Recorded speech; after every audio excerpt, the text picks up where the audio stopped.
दर्शकबिन नमस्ते। प्राइम संवादमा यहाँलाई स्वागत छ। म कृष्ण मल्ल।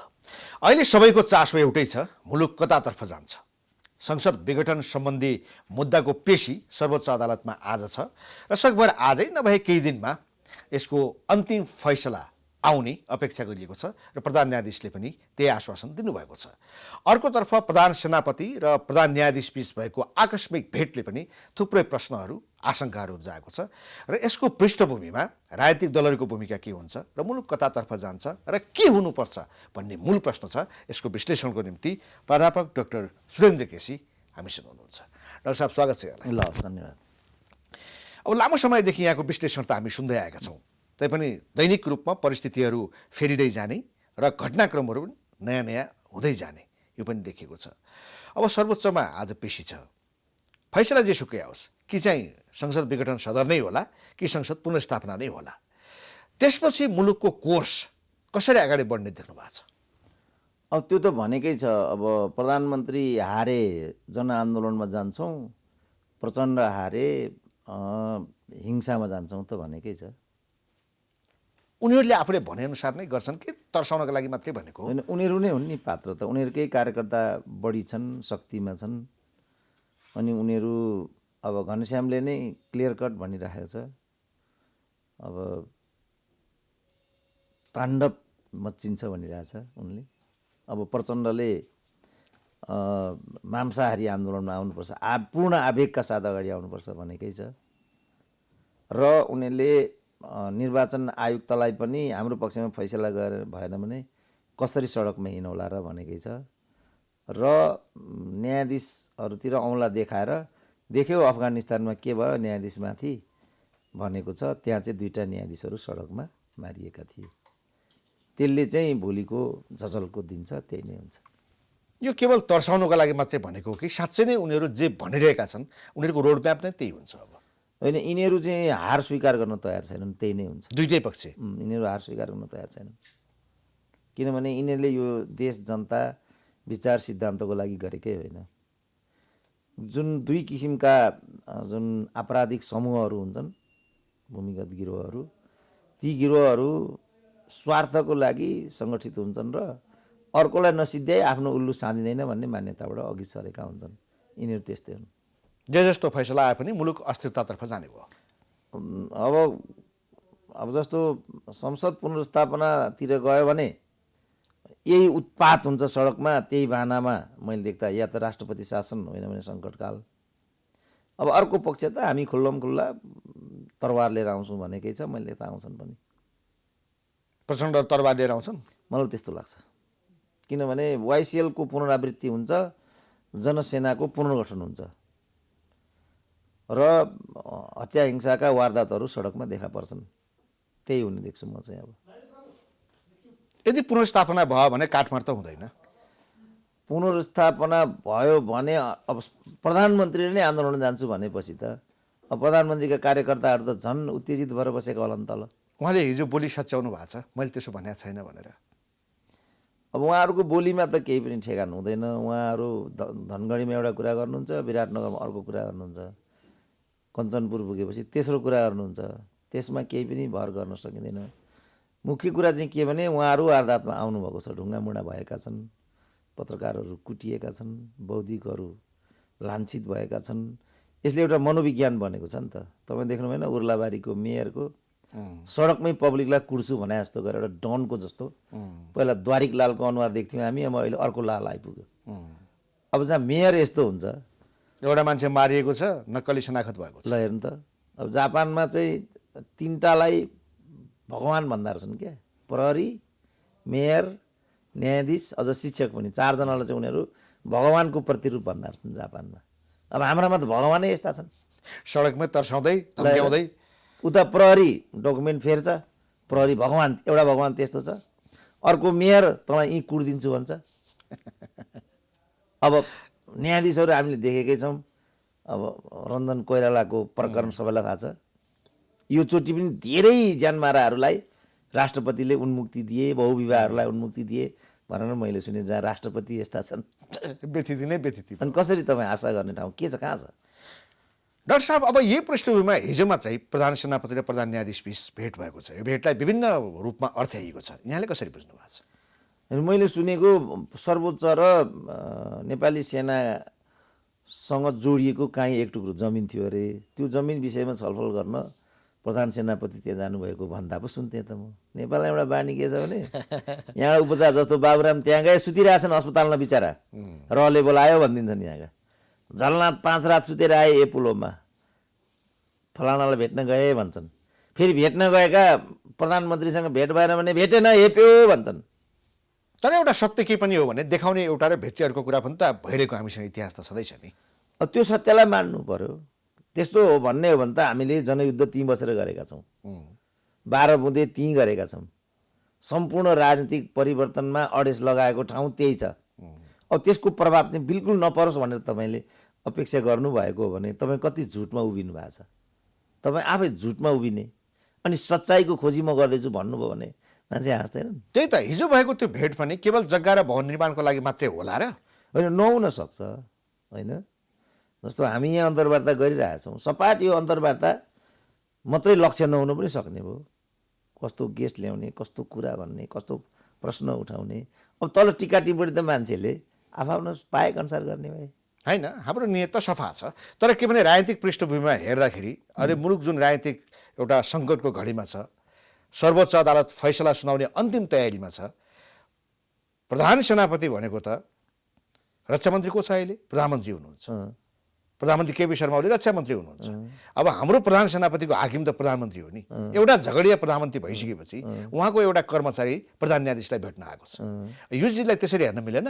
होइन, मैले भने नि सबै सुविधाको लाभहरू हामीसँग छ, तर हाम्रो मनोविज्ञान चाहिँ के रहँदै आयो भने, जस्तो भनौँ न, राजा वीरेन्द्र संवैधानिक दायरामा आए 47 सालमा। सन भन्ने पत्रिकालाई उनले पहिलोपटक एउटा अन्तर्वार्ता दिए।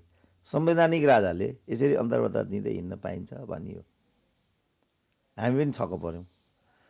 2 वर्षपछि मनमोहन र गणेशमानहरू लौरो टेकेर गिरिजाले बढ्ता गरे, सरकार विघटन गरिदिनु पर्यो भनेर नारायणहिटीमा गएर चाहिँ खडा भए उनीहरू।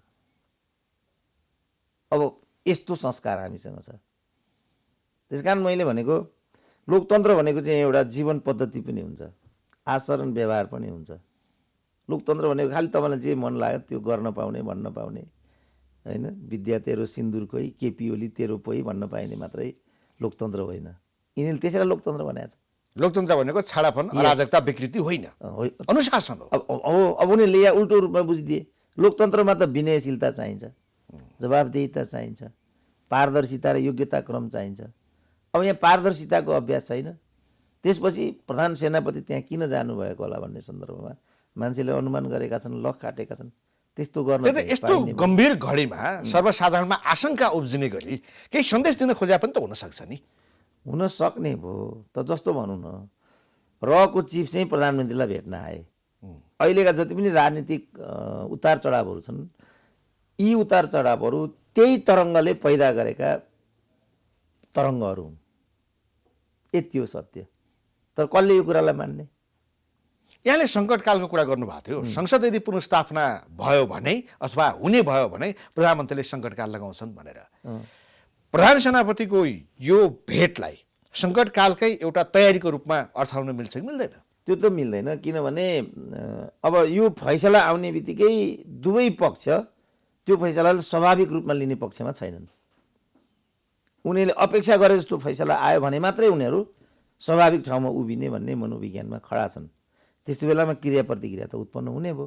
अनि त्यही क्रिया प्रतिक्रियालाई लिएर यदि आफ्नो प्रतिकूल भयो भने प्रधानमन्त्री त्यो बाटो जाने, अथवा अर्को खालको निर्णय भयो भने अर्को पक्ष पनि सडकमा आउने भयो उत्तेजनासहित।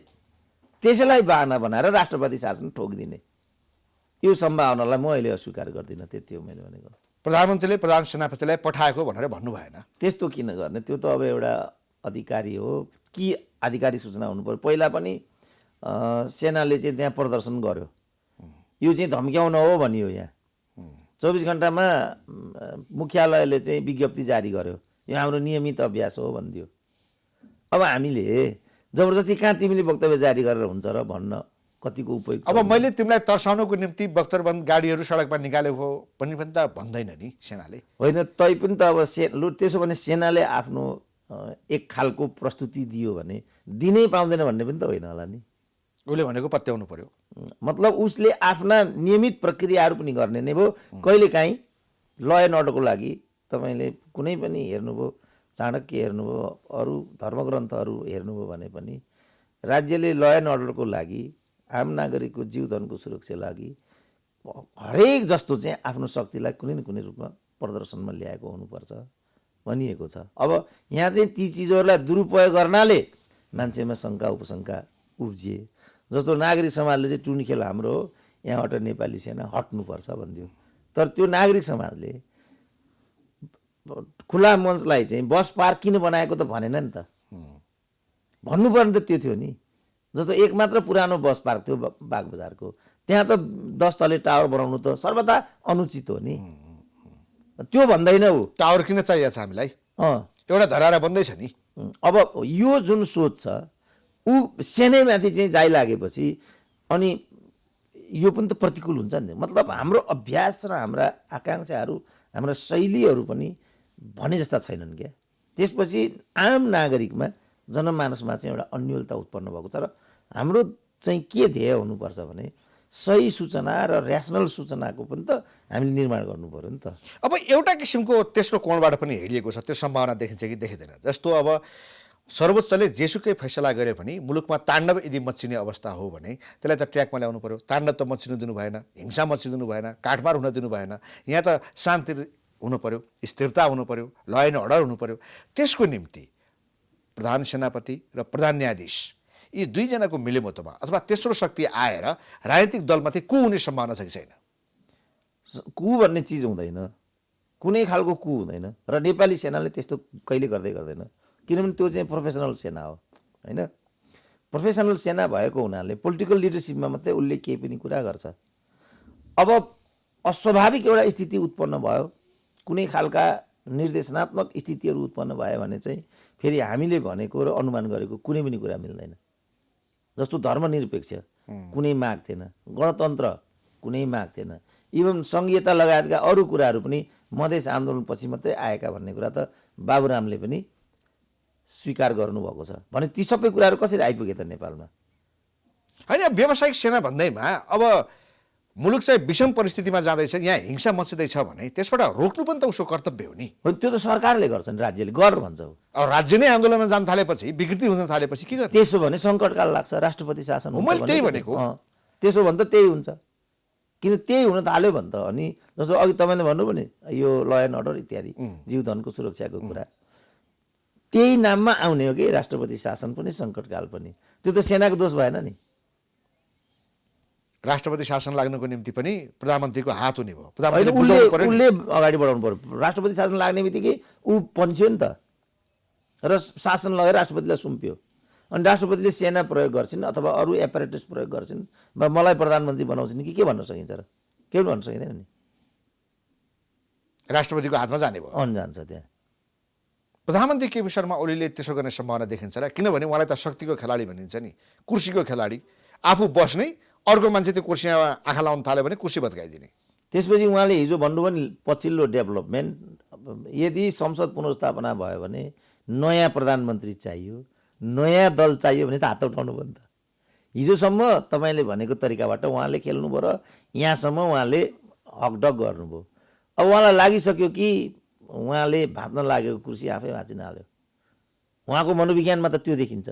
त्यो त उहाँले तमासा हुन्छ, एउटा विकृति रहन्छन्, सांसद खरिद बेच हुन्छ, प्रधानमन्त्री खोज्छन्, सांसद तानातान हुन्छ। त्यो चाहिँ मुलुकको निम्ति हित छैन भन्ने उद्देश्यबाट भनेको जस्तो पनि लाग्छ। अब अहिले चाहिँ त्यस्तो भएको छैन त। चारतिर प्रहार भएको छ, मान्छेहरू पदबाट खोसिएका छन्, नयाँ नियुक्तिहरू भएको छ। यो र त्योमा के फरक छ? नयाँ नयाँ मन्त्री, सडकमा हिँडेका लुहाङ्गेहरूलाई मन्त्री बनाइएको छ। के हो त्यो भने? एउटै कुरा त हो नि, एउटै कुरा होइन? जो कहिले निर्वाचित भएको छैन मन्त्री भएर हिँडिरहेछन्, त्यही होइन कुरा। अब यो सेरोफेरो हेर्दाखेरि यी दलहरूबाट निकास आउने देखिएन र सर्वोच्चको फैसलाले पनि निकास दिने देखिएन। मुलुक अराजकतातर्फ नै जाने भयो। अब यो अराजकता, द्वन्द्वतर्फ, भिडन्ततर्फ नजाओस् भन्नको निम्ति सही समाधान के हुनसक्छ? अब सही समाधान त सहमति हो, मिलन बिन्दु खोज्ने हो, विन विनको सिचुएसन क्रिएट गर्ने हो। द्वन्द्वले त त्यही भन्छ। अब हामी द्वन्द्व विज्ञान पनि मान्दैनौँ। 8 क्लास पढेको मान्छे अर्थमन्त्री हुन्छ, 9 क्लास पढेको मान्छे परराष्ट्र मन्त्री हुन्छ। द्वन्द्वको सिद्धान्तै यिनीहरूले सुनेको छैन होला। यो त भालुला पुराण सुनाए जस्तो भयो। प्रधानमन्त्रीको अभिव्यक्ति, बोली, हाउभाउ, ल्याङ्ग्वेज तपाईँले हेर्नुभयो भने त्यहाँ काहीँ पनि राजनीति आउँदैन। खालि छल प्रपञ्च, धाक धम्ती, तँलाई देखाइदिउँला, मलाई चिनेको छ, यो मात्रै तपाईँ सुन्नुहुन्छ। प्रधानमन्त्री, भूतपूर्व प्रधानमन्त्री सबैको बिचारा। तर यदि चाहिँ समाज विज्ञानको नियमलाई मान्ने हो भने त सहमति, सहकार्य, विन विन। कसैलाई पनि यो लाग्नु भएन कि मलाई चाहिँ किनारा लगाइयो, मलाई निषेध गरियो। त्यो सहमति सहकारीको गुन्जाइस कहाँनिर छ त? Power sharing. यो त पावरको लडाइँ न हो। त्यही नमिलेर त यहाँसम्म आइपुग्या। अब त्यसो भने त के एउटालाई हराउनु पर्यो? त्यहाँ त माओवादीलाई पनि गर्न सकिएन। सहमतिमा आउनको लागि तपाईँले पावर सेयरिङ गर्नु पर्यो। पावर सेयरिङ गर्ने भनेको त मुख्यतः यिनै केपी शर्मा ओली र प्रचण्ड नेपाल समूह यहीँबाट सुरु भएको हो नि त। यो काङ्ग्रेस जसपा लगायतका पार्टीहरूको कारणले यो अवस्था आएको होइन, यो त नेकपाको कारणले हो। अब उनीहरू अहिले जुन अवस्थामा छन्, जसरी आरोप प्रत्यारोप एक किसिमको घृणा लाग्ने किसिमको अभिव्यक्ति उनीहरूका मुखबाट जसरी आइरहेको छ, त्यो सुन्दाखेरि सहमति सहकारीको गुन्जाइस देखिन्छ र भने त्यसो भने समाप्त हुनु पर्यो। किनभने अब मानिलिउँ निर्वाचनमै गइयो भने पनि यिनीहरू त समाप्त हुने बाटोमा छन्। लाखौँ कार्यकर्ताहरू त्यहाँ छन्। उनीहरूले समाप्तिको बाटोलाई कुन रूपमा बुझेका छन्, कुन रूपमा हेरेका छन् भने हिजो प्रदीप गेवालीको देखिरहेको थिएँ के एउटा जस्तो पार्टीलाई खण्डहर बनाइदिए भनेर। आश लाग्दो एउटा भरपर्दो पार्टीलाई खण्डहर बनाइदिए। उनीहरू देखिसके नि भोलि हामी कहाँ उभिँदैछौँ भनेर। उनीहरूको काहीँ पनि जित हुँदैन। काहीँ जितको सम्भावना देखा पर्यो भने हराइदिनु मै भनिदिनेवाला छु।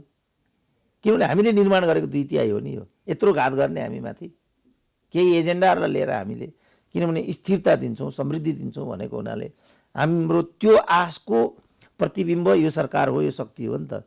यसलाई त उनीहरूले विचलन गरे। यिनीहरू त राजनीतिक अपराधीहरू हुन्। यी अभियुक्तहरूलाई त हामीले अनिवार्य दण्डित गर्नुपर्छ भन्ने त मेरै माग छ। भनेपछि यिनीहरू कहाँ जितेर आउँछन् त? डाक्टर साहब, एउटा कुरा के पनि छ भने राजनीतिक कोर्स करेक्सनको बाटोमा मुलुक छ र यसमा प्रधानमन्त्री स्वयं लाग्नु भएको छ। यो संविधानप्रति भारत असन्तुष्ट भएको कुरो जमानादेखि थाहा छ। हामीले नाकाबन्दी बेहोरेका हौँ। हाम्रो संविधानमै के तात्विक कुराहरू फेर्नुपर्ने छ। संहिताका कुरा छन्, धर्मनिरपेक्षताका कुरा छन्, इभन गणतन्त्रकै कुरा छ, मोनार्कीको स्पेसको कुरा छ। त्यो भएको हुनाले प्रधानमन्त्री यो कोर्स करेक्सन गर्न चाहनुहुन्छ र त्यसको सुरुवात स्वरूप उहाँले प्रदेश नम्बर 2 को प्रदेश प्रमुखलाई नियुक्त गरेर देखाइसक्नुभयो होइन? त्यो लाग्दैन यहाँलाई? होइन, अब यदि त्यो हो भने त संसद पुनर्स्थापना वा अदालती प्रक्रियालाई नै हामीले विश्वास गर्नु भएन। त्यसले निर्णय दियो र अघि तपाईँले शङ्का गरे जस्तो भयो भने त यी सबै निर्णयहरू त एकैचोटि बदर हुन्छन् नि। जहाँसम्म राज संस्थाको कुरा छ त्यो त स्पेस दिनुपर्छ भनेर त बाबुरामले नै भनिसके। जो आफूलाई सबभन्दा ठुलो गणतन्त्रवादी भन्थे, यो सिस्टम नै मैले ल्याएको भन्थे बाबुरामजीका। त खुट्टी हामीले नदेखेको त होइन, तर उनको क्लेम त त्यही। यो देश विकास नहुनुको कारण राज संस्था हो भन्थे। सबैलाई भड्काए, राज संस्था विरुद्ध आन्दोलन गराए, मान्छे मराए। अब अहिले उनलाई राज संस्था चाहियो। अनि अब जब बाबुराम यो भन्छन् भने केपी ओलीलाई त यिनीहरूले हिजैदेखि अनेक किसिमका चार्जहरू लगाएकै थिए। यो नेताहरूको जो टोन मिलिरहेको छ नि, बाबुराम अब ओलीका गतिविधि पनि त्यही देखिन्छ, सडकमा पनि त्यही किसिमको नाराहरू लागिरहेका छन् होइन? जो यी नेताहरूको टोन मिलिरहेको छ, यिनीहरूको आन्तरिकका साथसाथै बाह्य प्रभाव पनि अवश्य होला। जहाँसम्म मैले पोलिटिकल कोर्स करेक्सनको कुरा गरेँ, त्यो कोर्स करेक्सनमा ओली बाबुरामहरू अब सँगसँगै हिँड्न थालेका हुन् कि? त्यो तपाईँले सबै भन्नुभएको कुनै पनि मिल्दैन। किनभने बाहिरको हिसाब त्यो छैन। बाहिरको खालि धर्मको हिसाब हो, अर्को हिसाब छैन। बाहिरले त आजको राजनीति आएको हो नि नेपाल। त्यसैले बाहिर त्यति अपरिपक्व हुँदैन। धर्मको प्रश्नमा ऊ बाहेस छ, त्यो कुरा सत्य हो। र उसको चिन्ता के भने यहाँ चाहिँ धर्मान्तरणको प्रक्रिया बढी भयो, उसको यहाँ चिन्ता। बाहिर भन्नाले पनि अब अलि धेरै भए। भारत, चाइना, युरोपियनहरू, अमेरिकाको कुरा गरौँ। अब उनीहरूको अर्कै हिसाब छ। चाइना त नेपालको विषय, नेपालीहरू नै खालि एन्टी चाइनिज एक्टिभिटी हुनु भएन, उसको चासो यति हो होइन? अब कस्तो होला त्यो चाइना भन्ने? नेपाललाई चाहिँ 3 लाख डोज चाहिँ भ्याक्सिन दिन्छ अरे। कस्तो होला त त्यो चाइना भने? म भए आउटराइट त्यो आउनै दिनु म त्यो भ्याक्सिन। चाइना जस्तो मुलुकले 3 लाख डोज भने कति हो र? बरु भारतले 10 लाख दियो क्यारे होइन। त चाइना चाहिँ त्यो देश हो, 10 लाख दियो, हामीलाई किन्न पनि दिइरहेको छ। त्यो त व्यापार हो उसको। प्रदीप गेवालीको भ्रमण त्यतिको लागि भएको मैले पहिल्यै भनेको थिएँ। यहाँका लालबुजकडहरूले नरेन्द्र मोदीलाई भेट्ने के भन्ने सब गफ थियो, त्यही व्यापार गर्नु थियो, गराए, सिधो कुरा। तर मेरो भनाइ के भने भारत चाहिँ यो धार्मिक मामलामा लिबरल छैन। उसले त्यो चिज नेपालमा हुनुपर्छ भन्ने उसको एक्सपेक्टेसन छ।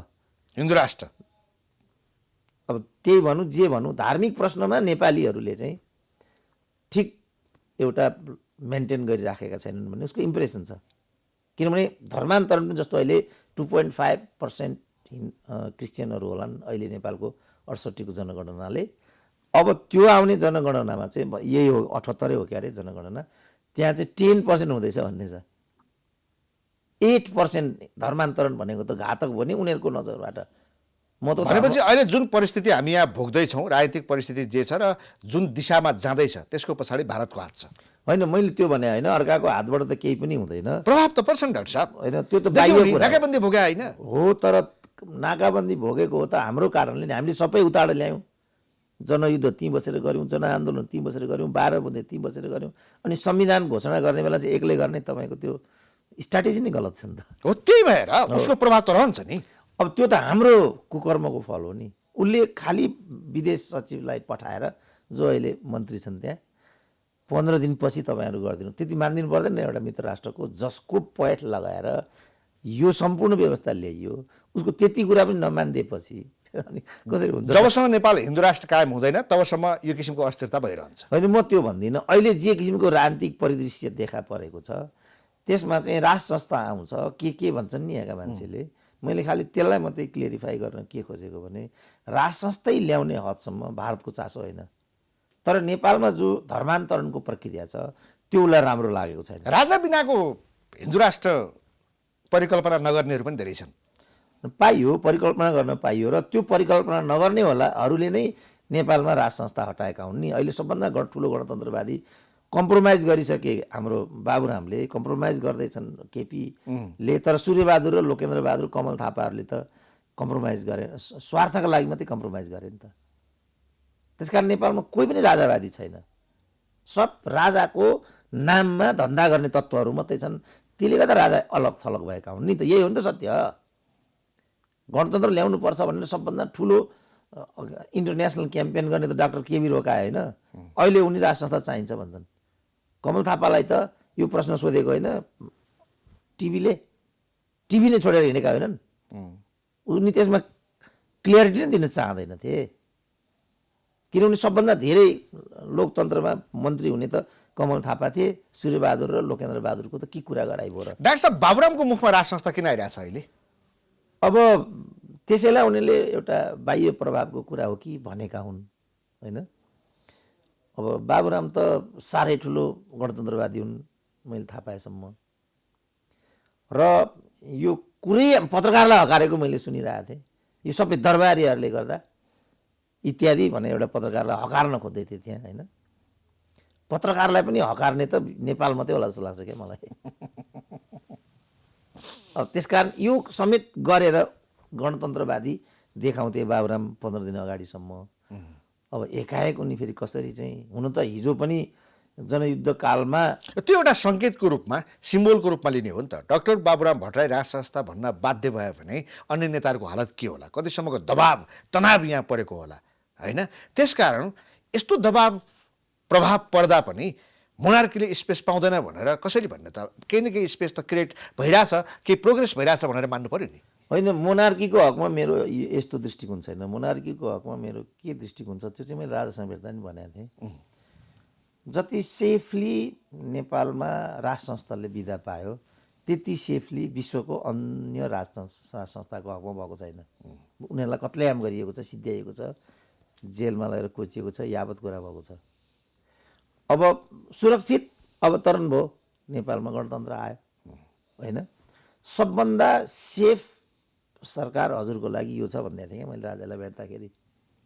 अब राज संस्था आयो, राज संस्था आयो भने राज संस्था वरिपरि त जो अहिले दललाई जसरी घेरिरहेछन्, राजालाई त हिजोदेखि सूर्यबहादुरले नै घेर्थे राजालाई। लोकेन्द्र बहादुर कमल थापाहरूले घेर्थे नि राजालाई। राजाको विषयमा टिका टिप्पणी गर्नेहरू त जेल जानु पर्थ्यो। अब अहिले उनीहरू सबभन्दा ठुला गणतन्त्रवादी भएका छन्। सरकार सबभन्दा गलत यहाँ भएको भनिदिएको थिएँ कि मैले। र राजालाई ल्याउने गौण कुरा हो। त्यसपछि राजालाई कसरी व्यवस्थापन गर्ने महत्त्वपूर्ण कुरा हो। त्यतातिर यहाँका मान्छे किन कोही पनि राज संस्थावादी छैनन् नि त नेपालमा। जसरी पनि राजालाई ल्याउने, आफू मन्त्री हुने, प्रधानमन्त्री युज मात्रै गर्ने आफूलाई के आफूलाई। अब नेपालमा मन्त्री प्रधानमन्त्रीको के औकात छ? स्वयं राज संस्थाले आफ्नो भूमिका के हुने, आफू शक्ति हिजो छोड्नु पर्यो, फेरि आफू रिभाइभको कुरा, त्यसमा खेल खेल्न सक्दैन, खेल खेलिरहेका छैन। त्यो अब त्यसकारण मैले यो कुरा राजालाई भनेको थिएँ होइन। त्यसपछि त्यो सम्पर्क सूत्रलाई राजाले चाहिँ मेन्टेन गर्न नचाहेको देख्दा मलाई के लाग्यो भने मेरो कुरा राजालाई मन परेन, यही लाग्यो मलाई। अब बाबुराम भए ठाउँमा यिनीहरू भए ठाउँमा आउँ होइन। बेला बेलामा उहाँ यसो कहिले भारतमा, कहिले थाइल्यान्डमा, सिङ्गापुरतर्फ यता जानुहुन्छ र त्यो बेलामा अपारदर्शी थुप्रै भेटहरू भए। हिज प्लेइङ समथिङ भन्ने एउटा यो पनि आउँछ कि कुरा, त्यस्तो लाग्दैन? पूर्व राजा ज्ञानेन्द्र शाहले केही कसरत नगरिकन बसिरहेका होलान् र भने होइन होला। तर अब मान्छेका सबै चाहनाहरू, सबै अभिष्टहरू कहाँ पुरा हुन्छन् र एक फेरि हरेक कुरामा हामी जस्तो अघि हामीले प्रधान न्यायाधीश र प्रधान सेनापतिको पनि कुरा गऱ्यौँ होइन। अब उनी पनि नेपालका सबभन्दा ठुला इन्टरप्रिनियर हुन्, नेपालका सबभन्दा धनी मान्छे हुन् नि ज्ञानेन्द्र। अनि के तिनी चाहिँ नागार्जुनमा चुप लागेर बसेर यो सब गतिविधि गर्न सक्छन्? विनोद चौधरी कहाँ जाँदा केही फरक पर्दैन। एमपी हुन्छन् यो वर्ष एमालेको, ऊ वर्ष काङ्ग्रेसको, आउने वर्ष मधेसवादीको, त्यहाँ केही प्रश्न नउठ्ने। ज्ञानेन्द्रमाथि यस्तो प्रश्न किन गर्नुहुन्छ कृष्ण बाबु? मलाई अलिकति आज प्रश्न चासो मात्रै आएको डाक्टर साहब, त्यो के होइन। अब अर्को एउटा प्रश्न छ। अब अहिले अर्को पासा आएको छ कि विप्लवसँग वार्ता प्रक्रिया अगाडि बढाएका छन् प्रधानमन्त्रीले। वार्ता हुनु ठिकै कुरा होला, तर त्यसको पछाडि कुनै डिजाइन छ। हिजोका दिनमा सीके राउतलाई ल्याए। अब हुँदा हुँदा यस्तो परिस्थिति निर्माण हुँदैछ कि एक दिन विप्लव या उनका मान्छेहरू, उनको पार्टी, सीके राउत, यी सबै ओलीको क्याबिनेटमा हुँदैछन्। म त त्यस्तो लाग्दैन, किनभने यो वार्ताको ढोका पहिलोपटक मैले नै खोलेको थिएँ र डाक्टर सुन्दरमणि दीक्षित र हामीहरू प्रधानमन्त्री केपी ओलीलाई भेट्न बालुवाटार नै गएका थियौँ। त्यति बेला उहाँले यो कुरालाई इग्नोर गर्नुभयो र गिरफ्तार, हत्या, हिंसाको प्रक्रिया जारी गरिदिनु भयो।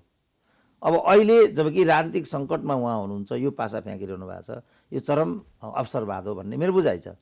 र विप्लव यो तरिकाले केपी ओलीको शरणमा आउला र मन्त्री होला भन्ने कुरा म पत्याउँदिनँ। किनभने अहिले नै मलाई नै केपी ओलीले गृहमन्त्री दिनुभयो भने म आउटराइट रिजेक्ट गरिदिन्छु म, जबकि मेरो त केही हैसियत छैन भन्छन् नि यहाँको। यसो हो, डाक्टर साहबको त आफ्नो पर्सनल डिसिजन होला नि, तर नेताहरूको त पर्सनल डिसिजन के? यहाँ त प्लान्टेड डिसिजन हुन्छ नि त धेरै जसोको। अब म त्यो सम्भावना देख्दिनँ, किनभने फेरि भोलि त जनतामा जानुपर्छ र जनता त प्लान्टेड हुँदैन। यो गर्नु अहिले त पूर्ण रूपमा चाहिँ केपी ओली भर्सेस अदर्स भइराखेको छ। त्यो बेलामा विप्लव बरु अन्य राजनीतिक दलसँग एलायन्स गर्ने सम्भावना म बलियो देख्छु। यो सम्भावना म एकदम न्यून देख्छु। किन? यही कुरा ज्ञानेन्द्रको हकमा भएको थियो हिजो। ज्ञानेन्द्रको माओवादीसँग सहकार्य हुने हो कि भन्ने बजारमा हल्ला थियो। भरे प्रचण्डले 7 पार्टीसँग गएर एलायन्स गरिदिए। ठ्याक्कै त्यो ठाउँमा आज म विप्लवलाई देख्छु र त्यस्तो होला भन्ने मलाई लाग्दैन। अब अन्त्यमा डाक्टर साहब, ठिक छ, विभिन्न पेरिफेरीको बिचमा के आयो भने यहाँले योभन्दा अगाडिको संवादमा मसँग भन्नुभएको थियो यो देशमा एउटा इमरान खानको खाँचो छ होइन, र त्यो इमरान खानको प्रतिबिम्ब धेरैले अब हिजोको खिल्लात जस्तै आजका चोलेन्द्र शमशेर राणा, आजका पूर्णचन्द्र थापा या अन्य यस्तै व्यक्तिहरूमा देख्न थालेका छन्। हिजोको भेटबाट पनि एउटा चुनावी सरकार बनाउने इमरान खान भनेको त्यही हो। यी दलका नेताहरूबाट अथवा भनौँ पुनर्स्थापना या ओलीज्यूले घोषणा गर्नुभएको निर्वाचनबाट सम्भव छैन। तपाईँले भन्नुभएको इमरान खान भनेको त्यो चुनावी सरकार बन्छ र त्यो चाहिँ मैले नाम लिएका व्यक्तिसहित अरू पनि कोही हुन सक्छन्। त्यो मार्गमा हामी जाँदैछौँ कि छैनौँ? होइन, त्यो तपाईँले भन्नुभएको इमरान खान भनेको चाहिँ खिलराज रेग्मी हो। यहाँ चाहिँ मैले वास्तविक इमरान खानको परिकल्पना गरेको। यिनीहरू त इमरान खान हुन सक्दैनन् नि। उनीहरूले चुनाव गराइदिन्छन्, यिनीहरूलाई नै लगेर पारितोषिक गरिदिन्छन्। कसरी इमरान खान हुन्छन् तिनीहरू? इमरान खान त म हुँ। मतलब जे विकृति, विसङ्गति र व्यथिति छ, कमसेकम त्यो कुरालाई टेबलमा ल्याएर राखिदिने इमरान खान हाम्रो देशलाई चाहिएको छ। इमरान खान भनेको त खालि एउटा क्लेरिकल कुरा मात्रै, अवधारणागत कुरा हो नि यो। इमरान खानले अरू केही गरेको छैन। उनले के भनेको छ भने पाकिस्तानमाथि कति ऋण छ, किन छ, कहाँ कहाँ दुरुपयोग भएको छ, प्रधानमन्त्रीले मात्रै 80वटा गाडी चढ्दा रहेछन् त्यहाँ। त्यसमा चाहिँ 30वटा मर्सिडिज कार, संसारकै सबभन्दा महँगा। जबकि पर डे 6 अरबको त ब्याज मात्रै तिर्नु पर्दो रहेछ पाकिस्तानले। नेपालीहरू आज कहाँ छन्? आम नेपालीलाई नै यो कुरा थाहा छैन। किन हामी आज किन मेलम्ची आउँदैन? किन लोड सेडिङ? किन कुलमानको पुनर्नियुक्ति हुँदैन? किन पदहरू किनबेच हुन्छन्? थाहा छैन नि नेपाली जनतालाई। बाबुको छोरो भएको हुनाले यो कुरा म भनिदिन सक्छु। चोलेन्द्र शमशेरले यति गर्ला नि त? सम्भव छैन। त्यसकारण अर्को खिलराज आजको आवश्यकता होइन, रियल इमरान खान आजको आवश्यकता हो र त्यो म हुँ। कुरा यति हो। हस्, thank you very much doctor साहब। हस्, धन्यवाद। दर्शकबिन, प्राइम संवादमा हामीसँग राजनीतिक विश्लेषक प्राध्यापक डाक्टर सुरेन्द्र केसी हुनुहुन्थ्यो। उहाँसँगको कुराकानी यही सकिन्छ। हामी सबैलाई बिदा दिनुहोस्। नमस्ते।